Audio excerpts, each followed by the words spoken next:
ini memang musuh utama dalam trading, di mana selalunya untuk trader-trader baru dan juga trader lama selalu buat benda ni.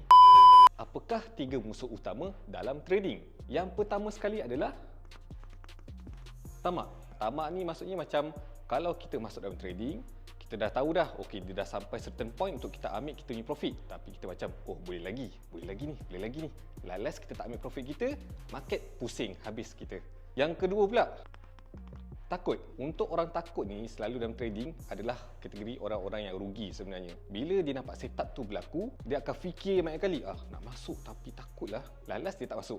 And then ketinggalan. Masa tu lah dia rasa macam, alah ruginya tak masuk. Selalunya dalam trading ni kita kalau boleh kita kena buang dulu sikap takut tu kalau kita nak masuk dalam satu setup. Tapi kalau macam contoh anda rasa takut lagi nak masuk dalam trading, mungkinlah anda kena banyak buat latihan untuk hilangkan rasa takut tu. Yang ketiga pula adalah FOMO, Fear of Missing Out. Ni dalam kategori dia nampak kawan-kawan dia dah masuk dalam setup, dia dah ketinggalan, tapi dia rasa macam, uish, kalau kawan-kawan masuk ni, takkanlah aku nak tinggal seorang kan.